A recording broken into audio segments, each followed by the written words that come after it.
আমরা ঢুকতে চলেছি আমাদের যেই স্কুল দিলীপ মণ্ডল এবং তার হারমাদ বাহিনী দখল করে নিয়েছিল, সেই স্কুল আজকে বাচ্চারা ফিরে পেয়েছে।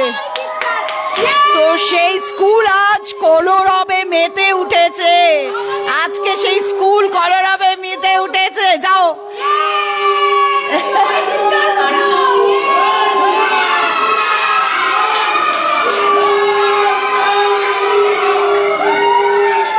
এই যে ডেটটা দেখাতে বলবো, 8/7/24, যেই ডেটে আমাদের স্কুল দখল হয়েছিল, আমাদের বাচ্চাদের ভবিষ্যৎ কেড়ে নেওয়া হলো।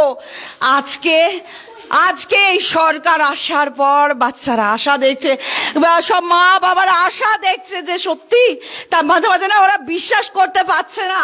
অমৃতা ম্যাডাম যে কথা দিয়েছিলেন, আজকে 12,50,00,000 মানুষ আজকে দেখছে, শুধু ভারত না গোটা পৃথিবী, যে শিক্ষা ব্যবস্থার হাল ফেরানো হবে।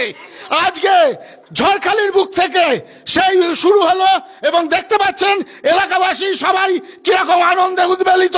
তো এই আন্দোলন, এই শিক্ষা ব্যবস্থার বিবর্তন, যে প্রতিশ্রুতি দিয়ে আমাদের নরেন্দ্র মোদীজির সরকার ক্ষমতায় এসছেন, সেই প্রতিশ্রুতি অক্ষরে অক্ষরে পালন করা হবে। এলাকাবাসী কি বলছে সবার মুখ থেকে শুনে নেব। এই আন্দোলন এলাকাবাসীর পক্ষ থেকে প্রথম ভূমিকা নিয়ে মাননীয় অমল মণ্ডলের নেতৃত্বে এই আন্দোলনকে সামনে রেখে, এই আন্দোলনকে এগিয়ে দিয়ে আবার বাচ্চাদের ম্যাডামের সেই স্কুলকে ফিরিয়ে দিতে পেরে আমরা এলাকাবাসীর পক্ষ থেকে আমরা খুবই সন্তুষ্ট, খুবই আনন্দিত, খুবই উৎসাহিত।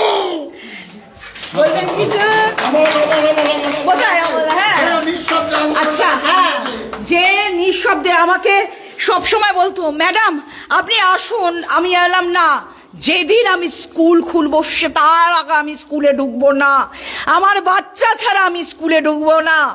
তো এটা একটা আমার এই লড়াই লড়তে লড়তে গলাটা ভেঙে গেছে, কিন্তু এর মধ্যেও একটা আনন্দ আছে, যখন নাকি একটু বড় হয়ে আছে আমার বাচ্চারা কিন্তু ওদের ফিরে পাওয়ার আমার সুখের দিন। আমি আপনাদেরকে দীর্ঘদিন ধরে এই লড়াইয়ে সামিল হয়ে সাথ দিতে পেরেছি এবং আজকে আপনাদের হাতে, আপনাদেরই প্রতিষ্ঠান, আমাদের এলাকাবাসীর প্রতিষ্ঠান আপনাদের হাতে তুলে দিতে পেরে আমি গর্বিত। এটা তোমাদের ঝড়খালিবাসীর প্রতিষ্ঠান। আমরা যেটা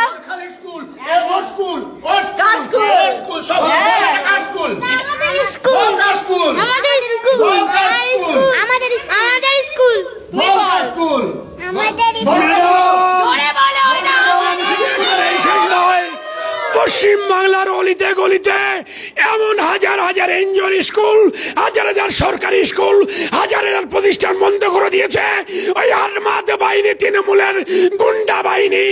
সব স্কুলকে খুলতে চাই, পাঠশালা খুলবে সেই হীরক রাজার দেশের শেষ কথা। হ্যাঁ, এসো। আমার মনে আছে, এই যে তোমার নামটা যেন কি মামনি? সর্বাণী। সর্বাণী আমাকে বলেছিল রথের দিন যখন সবাইকে প্রসাদ বিলি করে রাতের বেলা আমরা ক্লান্ত হয়ে গেছি, মনে আছে সর্বাণী? তুমি আমাকে বলেছিলে, ম্যাডাম আপনি কি খেয়াল করেছেন আপনাদের স্কুলের সিসিটিভি গুলো সব খুলে নেওয়া হয়েছে, মনে পড়ছে? সেই হ্যাঁ, আমরা বলেছিলাম। হ্যাঁ, তো আমরা কি করেছিলাম?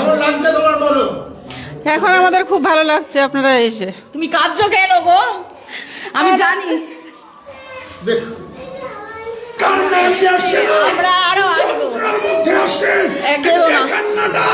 শুধু কান্না নয়, অশ্রু এবং সাধারণ আনন্দিত মানুষের কান্না, মানুষের আনন্দ আজ কান্না বেরিয়ে আসছে।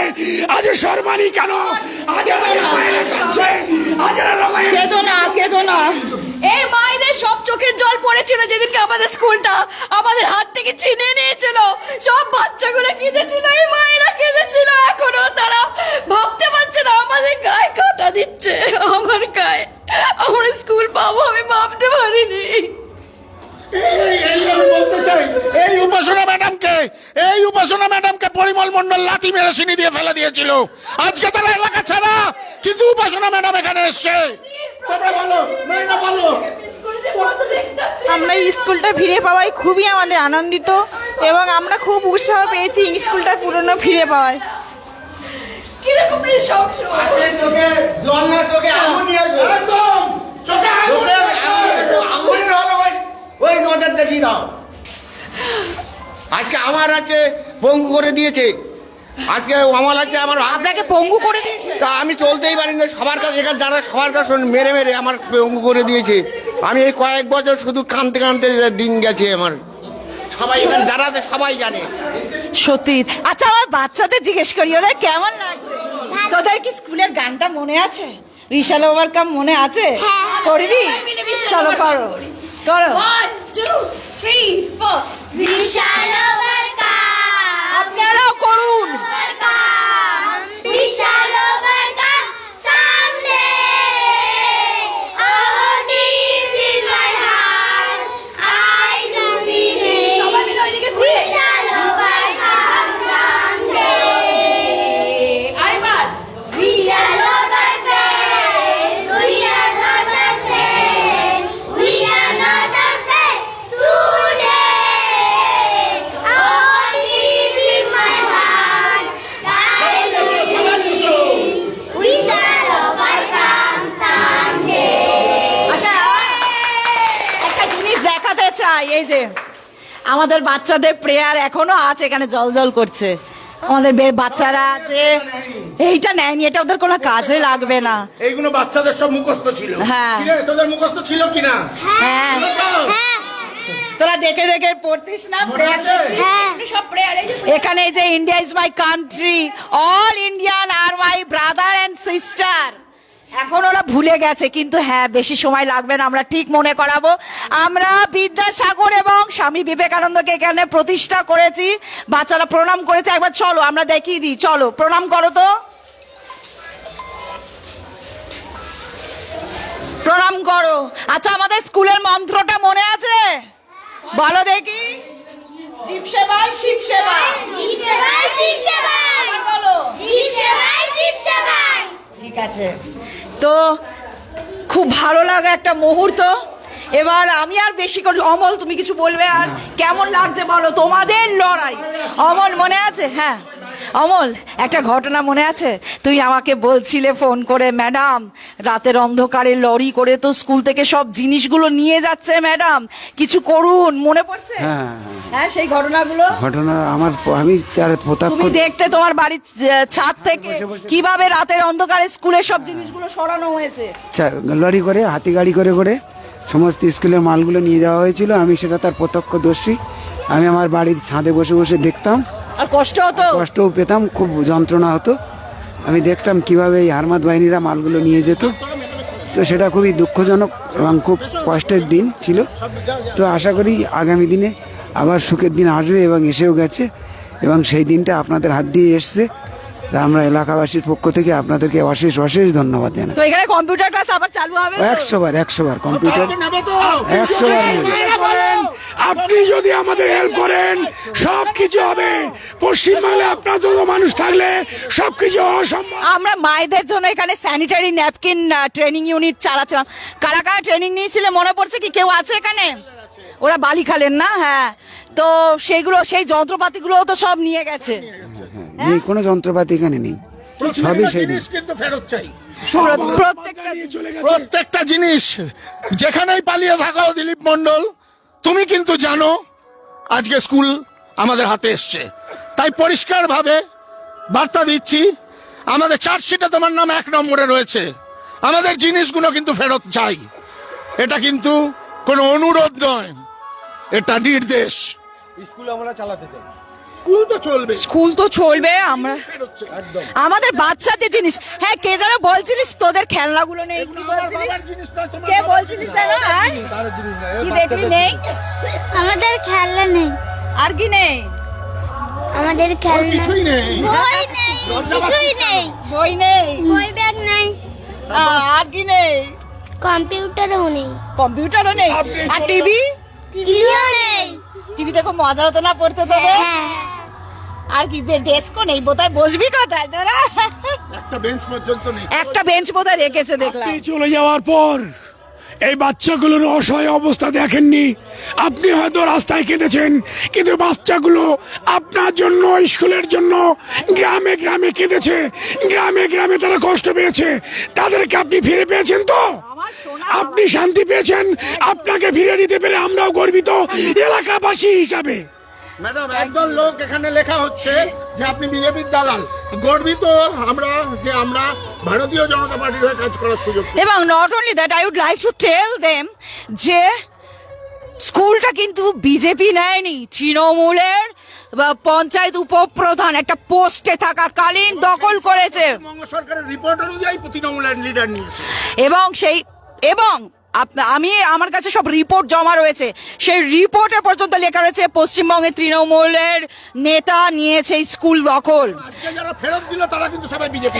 আচ্ছা, হ্যাঁ, বাই দা ওয়ে, বিজেপির দালাল বলছেন? এই যে সব বঞ্চিত, লাঞ্ছিত, এরা সবাই বিজেপির কর্মী, যারা 20 বছর ধরে মার খেয়েছে, রক্ত ফেলেছে, ঘাম ঝরিয়েছে। ঘাম ঝরানোর সুযোগ পাইনি, শুধু রক্ত ঝরিয়েছে আর চোখের জল। নয় মদন, শুধু ঘাম নয়, এলাকার মানুষের নির্যাতন থেকে শুরু করে, মা বোনেদের নির্যাতন থেকে শুরু করে, এলাকার মানুষের সুখ শান্তি সবকিছু করে দিয়েছিল তৃণমূলের হারমাদ বাহিনীর ওই দিলীপ মন্ডল, এখানকার উপপ্রধান। সবাই তাই তো? তোমরা কি নিঃশ্বাস নিতে পারতে বলো? এক নিঃশ্বাস নিতে দিত দিলীপ মন্ডল? এলাকাবাসী দিলীপ মন্ডলকে নিঃশ্বাস নিতে দিত না। তাহলে যদি এই দিলীপ মন্ডলকে সরানোর জন্য বিজেপির দালালি করতে, আমি করব 1000 বার, কারণ আমরা সবাই দেশপ্রেমিক, আমরা দেশকে ভালোবাসি। ঠিক ঠিক ঠিক। বলছি, যারা বলছেন আমরা বিজেপির দালাল, আমরা সত্যিকারই আমরা গর্বিত যে আমরা সনাতন ধর্মের দালাল। আমি এটুকুই গর্বিত যে আমি একজন সনাতন ধর্মের দালাল। যারা বলছেন আমরা বিজেপির দালাল, তাদের উদ্দেশ্যে বলতে চাই, হিন্দু হয়ে যারা আমাদেরকে বিজেপির দালাল বলছেন, সনাতন ধর্মের লোকে যারা আমাদেরকে বিজেপির দালাল বলছেন, তারা কোন ধর্ম অবলম্বী? কি জিহাদি? আমি তাদের কাছে প্রশ্ন রাখতে চাই, তারা জিহাদি না সনাতন ধর্ম অবলম্বী লোক? সেটা তাদের কাছে আমি প্রশ্ন রেখে যেতে চাই। আমি আরেকটা কথা বলতে চাই, প্রত্যেকটা জিনিস কিন্তু ফেরত চাই। গোটা বাংলা থেকে অনুরোধ আসছে, সবাই বলছে স্কুলের প্রত্যেকটা জিনিস যেন ফেরত আসে। শুধু ইট বালি কিছু নিতে পারেনি, নিয়ে লাভ নেই। অমল উত্তরটা দেবে যে যখন স্কুল বন্ধ করা হয়েছিল এরা কি করছিল, উত্তরটা দিয়ে দাও। কারা এরা বলতে? সবাইকে কথা বলছে। আপনারা কি এলাকাবাসী অত্যন্ত দুঃখিত এবং যন্ত্রণা বেদনাদায়ক হয়ে পড়েছিল। স্কুলটা যখন বন্ধ করা হয়েছিল, এই হারমান বাহিনীর অত্যাচারিত হয়ে ম্যাডামদেরকে উপর অকথিত হয়ে ম্যাডামরা যখন চলে গেছিলেন, আমরা কোনো কথা বলার চান্স পাইনি। যখন স্কুলটা বন্ধ হয়ে যায়, বাচ্চারা পড়াশোনা সেখান থেকে তাদের উচ্ছেদ করা হয়ে যায়। তাদের যখন উচ্ছেদ করা হয়, আমাদের কোনো কথা বলার সুযোগ দেওয়া হয়নি, কোনো কিছু হয়নি। না এখানে স্কুল হবে না, এখানে অন্য কিছু হবে, এই হবে, এই বলে আমাদের কোনো চান্স দেয়নি। এখানে কোনো কথা বলার প্রয়োজন মনে করিনি আমাদেরকে। শাসক দলের চাপে এখানকার পুলিশ প্রশাসনও কোনোরকমভাবে কাজ করেনি। তারা শাসক দলের চটিচাটা হয়ে কাজ করেছিল, যার কারণে এখানকার মানুষ এই শাসকের ভয়ে, তাদের রক্তচক্ষুর ভয়ে কেউ প্রতিবাদ করার মতো জায়গায় ছিল না, কেউ এগিয়েও আসতে পারেনি। এটাই আমাদের দুর্ভাগ্যের ছিল। আজকের দিনে দাঁড়িয়ে সেই রক্তচক্ষুকে উপেক্ষা করে, দেখো অমর, আমি কিন্তু তোমাকে দোষ দিচ্ছি না। এই যে যারা বলছে না তারা কি করছিল, আমি হ্যাঁ উপাসনা, দাঁড়া বলছি, দিচ্ছি তোকে মাইক দিচ্ছি। আরে কেমন আছিস সোনা? আয় মা। হ্যাঁ, যেটা বলছিলাম যে যারা বলছে না তারা তখন কি করছিল, আমি দিনের পর দিন নবান্নতে গেছি, নবান্নের সব কর্মীরা আমাকে হেল্প করছে, বলছে ম্যাডাম আপনি এইটা করুন সেটা করুন, সবাই চেয়েছে স্কুলটা করুক। অথচ দাবি পৌঁছতে যখন একদম ঊর্ধ্বতন কর্তৃপক্ষের কাছে গেল, সে তো সব জানে, সে যখন কিছু করলো না, তখন আর আমি স্থানীয় প্রশাসককে কি করে দোষ দিই? আমার খারাপ লাগছে। এইখানটায় আমরা মা সরস্বতীর পুজো করি, এখানে আমরা দুর্গা পুজো করি। সেখানে কিনা আমরা যখন ছিলাম না, আমরা ভেবেছিলাম হয়তো ঠিক আছে যদি আমরা বেরিয়ে যাই, এখানে আবার নতুন করে হয়তো স্কুল করবে না। ওরা স্কুল করেনি, উল্টে এখানে সব নেশার আখড়া বসিয়েছিল। এইটা যে একটা মা সরস্বতীকে অপমান করেছিল, মা দুর্গাকে অপমান করেছিল, এদের কোনোদিনও ক্ষমা হবে না। ক্ষমা হওয়া উচিত, এদেরকে কোনোদিনও এদের ক্ষমা করা উচিত না। এবং এই স্কুল মাঠে আর মদ টদ কিছু যেন খাওয়া না হয়, তোমরা পাহারা দেবে, তোমরা দেখবে। এই জায়গাটায় মদ খাওয়া হতো, আমরা কমপ্লেন করেছিলাম পুলিশের কাছে, স্কুল চলাকালীন একবার হয়েছিল। এইসব তোমরা পাহারা দেবে, তোমরা দেবে, কারণ তোমরা দেশপ্রেমিক। দেশকে তোমরা নতুন করে তৈরি করবে, আমরা সবাই হাতে হাত মিলিয়ে তৈরি করবো। একটু মাইক ধরার অনুরোধ আসছে। আচ্ছা। পাশে ওদের নিয়ে গান কর। হ্যাঁ। প্রচুর অনুরোধ আসছে বাচ্চাদেরকে। ওরা সব 2 বছরে ভুলে গেছে। আচ্ছা, এই ট্রেনের গানটা কর। হ্যাঁ, আচ্ছা হ্যাঁ ওই গানটা চলো। ম্যাডামের We সাথে can hear the whistle blow. আচ্ছা, if you miss the train anymore, you will know that I am on.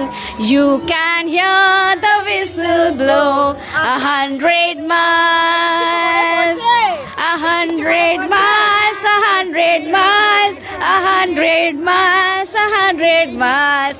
You can hear the whistle blow 100 miles. Lord, I'm 1, Lord, I'm 2, Lord, I'm 3, and Lord, I'm 4. You can hear the whistle blow 100 miles. সবাই একটু বাচ্চাদের জন্য জোরে জোরে হাততালি। ওরা সব মনে করবে। হ্যাঁ, কি বলেন দর্শক বন্ধুরা, নেব ওদের ইন্টারভিউ? আচ্ছা, তোমার নাম বলবে আর কেমন লাগছে বলবে, যা ইচ্ছে বলবে, যা ইচ্ছে, যা মনে আছে। কেউ বলবে যাদের খেলনা হারিয়ে গেছে, যা ইচ্ছে, বই খাতা। আবার শুনে কি ভালো লাগলো, বাচ্চারা মায়েরা বলছিল ওরা নাকি বইগুলো খুব যত্ন করে রেখে দিয়েছে, এত ভালোবাসে ওরা স্কুলকে, আর স্কুলের ম্যাডামদেরও খুব ভালোবাসে, তাই না? হ্যাঁ। বলো পিউ, তুমি হেল্প করো। হ্যাঁ বলো, স্কুলটায় আজকে এসেছো 2 বছর পর, কেমন? সবাইকে জিজ্ঞেস কর, তুই জিজ্ঞেস তুই কর। নিজে বল, তোর কেমন লাগছে? খুব ভালো। খুব ভালো লাগছে। আচ্ছা, স্কুলটাকে মিস করেছিস 2 হ্যাঁ। বছরে? এই আমার হ্যাঁ। ডবল শিপ কই, এই আমার double ডবল শিপ shift, সবথেকে ওই তো। দুষ্টু ছিল, এখন কি শান্ত হয়ে গেছে। ও কিন্তু ভিডিও করে করে পাঠিয়েছিল, আমার মনে আছে ওর গানের ভিডিওটা। When I get older, মনে পড়ছে এই গানটা? হ্যাঁ, কেমন লাগছে শিবশঙ্কর? ভালো, খুব ভালো। দেব, ও আমাদের দেব, খুবই ভালো। গোটা রাজ্যে বাচ্চা দিয়ে আমরা লাইভ শেষ করব। হ্যাঁ, একদম। আজকে খোলা হলো এই স্কুল। একটা কথা মায়েদের কাছে শেষ করতে পারুন, শেষ করুন। মায়েরা কিছু বলবে? কেউ কিছু বলবে? আমার এই পুরানো স্মৃতিগুলো আমার অনেক কিছু মনে আছে। আমি অনেক দিন আগেই এনাদের সঙ্গে, আমার দাদার সঙ্গে আমি ঘোরাফেরা করতাম, কিন্তু দাদার অত্যাচারের যে বিনিময়ে আমি সব কিছু জানি, চুপ করে থাকার কালীনই আমাদের হুমকি দিয়েছে। এমনকি ঘেরের মাছ মন্ডলের কথা বলছো? হ্যাঁ, দিলীপ মণ্ডলের চেলা চামটারা আমার পাড়ায়, আমার এলাকারে অনেক কিছু ক্ষতি করেছে। জমি জায়গায় ফেলাং মারা এবং বাগদা চিংড়ি, আমি গাং ধারে ছিলাম, নদীর ধারে ছিলাম, সেখানে অনেক কিছু নষ্ট করেছে। চোখের সামনে কিছু বলতে পারিনি। পাটিও তোমার দোকান ভাঙা, মাছ, তারপরে তোমার উপরন্ত ছাগল, অনেক কিছু চুরি চামার করেছে। এবার আমার স্বামী আমার দাদার বাড়িতে এখানে কাজ করতে এসেছিল,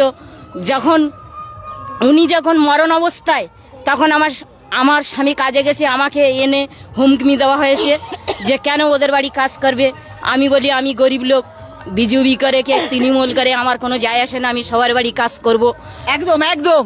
তো প্রত্যেক মানুষকে যদি এইভাবে জিজ্ঞেস করতে থাকি, বেড়া গড়িয়ে যাবে মানুষের কষ্ট এবং ক্ষোভের কথা। তবে আজকে এত আনন্দের কথা। আর একটা কথা বলছি, ওনারা শিক্ষা দেবে কি, ছেলে মেয়েদের শিক্ষা দেবে কি? ওনাদের 3, 4, 5, 8, 9 পড়া ছেলে মেয়েদের চাকরি দেবে। সাধারণ ব্যক্তি, কোনো গ্রামের লোক কোনো চাকরি পায় না। কোনো ছেলে, আমাদের মতন গরিব লোকের ছেলে মেয়েরা শিক্ষিত হয়ে বেকার পড়ে আছে, তাদের কোনো তারা ছেলে মেয়ে জামাই, তাদের আত্মীয় স্বজনেরা তারা কাজ পাচ্ছে, সব চাকরি বাকরি পাচ্ছে। তারা পাথর আলা ঘর দর, তাদের সমস্ত মার্বেল লাগানো ঘর, হ্যাঁ, সমস্ত ঘর দর পাচ্ছে। উপরন্ত আমাদের বলে, আমাদের ফ্যামিলির আমরা যা করব তোমরা তাই করবে। আমাদের ওনাদের ফ্যামিলির মধ্যে আমাদের জড়ায়, হ্যাঁ, ফ্যামিলির মধ্যে জড়ায়, কিন্তু ওনাদের ফ্যামিলির মধ্যে খাসির মাংস খাচ্ছে, তারপরে বিভিন্ন রকম মাছ মাংস হ্যান ত্যান বাজার ঘাট করে খাচ্ছে। গরিব লোক কি ভোটের সময় তখন ফ্যামিলি জড়ায়? তখন ওদের ফ্যামিলিগুলো কোথায় থাকে? আর তো আমাদের পান্তা ভাত খাওয়া, আমাদের পান্তা ভাত শাক ভাত তাই জোটে না। মাইক্রোফোনটা দিন। একটা গ্রামের উপপ্রধান, সে উচ্চ শিক্ষায় শিক্ষিত, 3 ক্লাস পাস করে যদি সে দেশটাকে শাসন করতে চায়, যদি এলাকার একজন প্রধান হয়, সে দেশটার কেমন হওয়া উচিত সারা ভারতবর্ষের মানুষ আপনার লাইভ করে জানান যে একটা 3 পাস ছেলে, সে প্রধান 10 বছর, উপপ্রধান 10 বছর, সে দেশটা কেমন থাকে, শিক্ষার যোগ্যতা কোথায় তার? হ্যাঁ, তাহলে গোটা পশ্চিমবঙ্গের উদ্দেশ্যে আমি বলতে চাই, এক হলো গিয়ে আমার সব ভাই বোনেদের বলবো, আপনারা শান্তি বজায় রাখুন, কারণ রাম রাজ্য প্রতিষ্ঠার কিন্তু মেন ভিত হলো গিয়ে শান্তি, ক্ষমা, প্রেম। আর হলো গিয়ে সকলের উদ্দেশ্যে আমি একটা বলতে চাই যে শিক্ষার যে আমরা রেস্টোরেশন অফ এডুকেশনাল সিস্টেমের কথা যেটা বলছিলাম, খুব শিগগিরই হবে। আপনারা ধৈর্য ধরুন, এক এক করে আমরা করব এবং আপনারা আপনাদের মতামত জানাতে থাকুন। জয় হিন্দ, বন্দে মাতারাম। উপাসনার একটা গান আমরা শুনে লাইভ শেষ করব। পশ্চিমবঙ্গকে নাড়িয়ে দিয়েছে, হ্যাঁ, যেটা পুরো পশ্চিমবঙ্গকে নাড়িয়ে দিয়েছে। অভয়ের গান আর আমাদের অযোধ্যা। আচ্ছা, এটা অভয়ের জন্য গানটা লিখেছিলাম। তুমি শক্তি, তুমি আগুন, তুমি লড়াইয়ের মুখ, বাংলা আছে তোমার সঙ্গে, ভেঙে দাও কালো মুখ।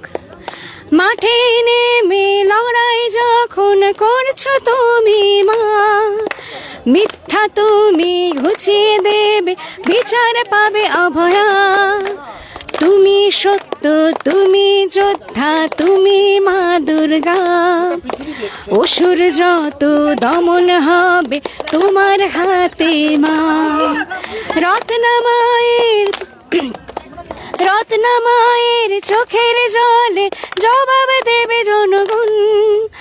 অভয়ার প্রতি অবিচারের বদলা নেবে জনগণ।